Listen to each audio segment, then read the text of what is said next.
കലോത്സവം ഇതുവരെ സമയക്രമം പരമാവധി പാലിച്ചുകൊണ്ട് എല്ലാ ഇനങ്ങളും നടന്നപ്പോൾ കനത്ത മഴ ഈ പറഞ്ഞതുപോലെ അപ്രതീക്ഷിതമായി പെയ്യുകയായിരുന്നു.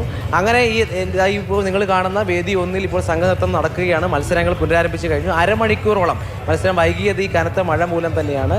നമ്മളെല്ലാവരും ആശങ്കപ്പെട്ടു ഒരു നിമിഷം. കാരണം നാളെ സമാപനമാണ്. അവസാനത്തോടൊക്കെ അടുക്കുമ്പോൾ ഈ മഴ ഒരു വില്ലനാകുമോ, ഇതിൻ്റെ എല്ലാ ശോഭയും എല്ലാ തിളക്കവും ഇത് കെടുത്തുമോ എന്നുള്ള ഭയമുണ്ടായിരുന്നു. അതില്ലാതായിരിക്കുന്നു എന്ന് നമുക്ക് നിലവിൽ പറയാം. കാരണം കുറച്ച് ദിവസങ്ങൾക്ക് മുമ്പ് വരെ വലിയ ചൂടായിരുന്നു. ഇപ്പോൾ മഴ പെയ്തു. മഴ പെയ്ത് കനത്ത മഴയാണ് പെയ്തത്. കുറച്ച് സമയത്തേക്കാണെങ്കിൽ പോലും കനത്ത മഴ പെയ്തത് കൊണ്ട് തന്നെ അരമണിക്കൂറോളം മത്സരം വൈകി.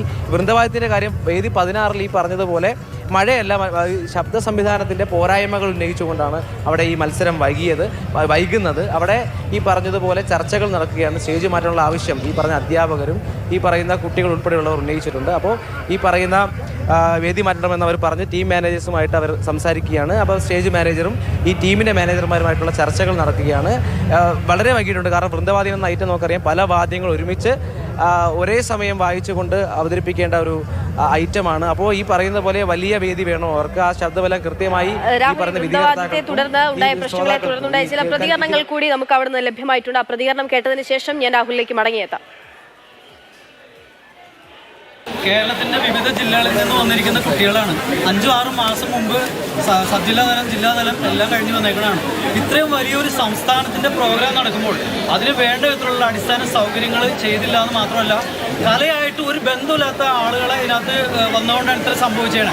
കലയായിട്ട് എന്തെങ്കിലും ബന്ധമുണ്ടെങ്കിൽ കൃത്യമായിട്ട് അതിനുള്ള സംവിധാനം, ഒരു ഗാനമേള നടക്കുന്ന ഫുൾ സെറ്റ് സാധനങ്ങളാണ് ഇവിടെ ഉള്ളത്. പക്ഷേ വലിയ വേദി എല്ലാം ചെറിയ ഒരൈറ്റം നടക്കുന്ന കുച്ചിപ്പുടി അല്ലെങ്കിൽ പദ്യം നടക്കുന്ന സ്റ്റേജാണ് യൂസ് ചെയ്തുകൊണ്ടിരിക്കുന്നത്. അപ്പോൾ നമ്മുടെ സംവിധാനങ്ങൾ തിരിച്ച് ഇത് നടത്താനുള്ള വൃന്ദാവനം നടത്താനുള്ള ശബ്ദ ക്രമീകരണം ചെയ്തു തരണം. രാഹുൽ, ഇവർ ഉന്നയിക്കുന്ന പ്രശ്നങ്ങൾ ഒരുപാടാണ്. എന്താണ് അവിടെ ശരിക്കും യഥാർത്ഥത്തിൽ എന്താണ് സംഭവിച്ചത്? എന്താണ്? അതെ, ഞാൻ സൂചിപ്പിച്ചതുപോലെ തന്നെ ഈ പറയുന്ന പോലെ ഒരു സിംഗിൾ ഐറ്റം നടക്കേണ്ട വേദിയിലേക്കാണോ നിങ്ങൾ വൃന്ദവാദ്യം എന്ന് പറയുന്ന ഒരു ഗ്രൂപ്പായിട്ട് ഇത് ചുരുക്കുന്നതെന്നാണ് അവർ ചോദിക്കുന്നത്.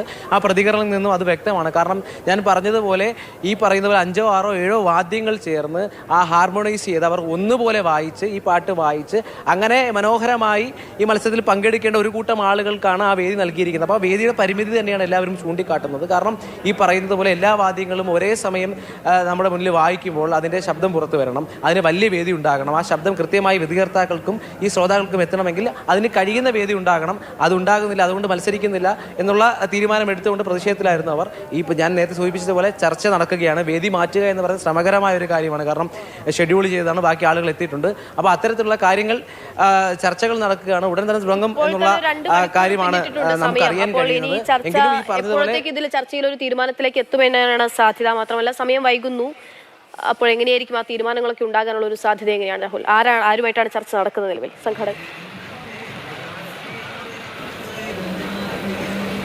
ഈ പറയുന്ന പോലെ സംഘാടക സമിതിയും ടീം മാനേജർമാരും, അതായത് ഓരോ ടീമിൻ്റെയും മാനേജർമാരുടെ അഭിപ്രായം എടുത്തുകൊണ്ടാണ് ചെയ്യുന്നത്. ഇത് എല്ലാവർക്കുമുള്ള പൊതുവായിട്ടുള്ള പ്രതിഷേധം അല്ലെങ്കിൽ പൊതുവായിട്ടുള്ള ഒരു പോരായ്മ ഉന്നയിക്കലാണോ എന്നുള്ള കാര്യങ്ങൾ അവർ ചർച്ച ചെയ്യുന്നുണ്ട്. പിന്നെ ഈ പറയുന്നത് പോലെ ഈ വേദിയിൽ പങ്കെടുക്കാൻ കഴിയില്ലെന്ന് കുറച്ച് ടീമുകൾ അറിയിച്ചിട്ടുണ്ട്. ബാക്കി ടീമുകൾക്കും അതേ അഭിപ്രായമാണെങ്കിൽ വേദി മാറ്റി ഉടൻ തന്നെ പുതിയ വേദിയിലേക്ക് മത്സരം മാറ്റാനുള്ള ചർച്ചകളാണ് നടക്കുന്നത്. എന്തായാലും എല്ലാ ടീം അംഗങ്ങളും ഇത്തരത്തിലൊരു ആവശ്യം ഉന്നയിക്കുകയാണെങ്കിൽ വേദി മാറ്റാതെ ഈ വൃന്ദവാദ്യം തുടങ്ങാൻ കഴിയില്ല. അക്ഷയ. ശരി, രാഹുൽ ജി നാഥാണ് കലോത്സവ നഗരിയിൽ നിന്ന് വിവരങ്ങൾ നൽകുന്നത്. എന്തായാലും വൃന്ദവാദ്യം സംഭവിച്ചതാണ് ഇപ്പോൾ വലിയ തർക്കം അവിടെ ഉണ്ടാകുന്നത്. നിലവിലുള്ള വേദി മതിയാകില്ല, അതിന് സൗകര്യങ്ങളില്ല എന്നുള്ളതാണ് അവിടെ ഓരോ ടീമിൻ്റെയും അധ്യാപകർ ഉൾപ്പെടെ ഗുരുക്കന്മാർ ഉൾപ്പെടെയുള്ള ആളുകൾ ഉന്നയിക്കുന്ന പ്രധാനപ്പെട്ട കാര്യം. എന്നാലും ചർച്ച നടക്കുകയാണ്. അതേസമയം വലിയ മഴയായിരുന്നു കലോത്സവ നഗരിയിൽ. കൊല്ലത്താകെ പെയ്തുകൊണ്ടിരുന്ന മഴയിൽ ശമനം ഉണ്ടായിരിക്കുന്നു എന്നുള്ളത് വലിയ ആശ്വാസമൊക്കെ നൽകുന്ന കാര്യമാണ്.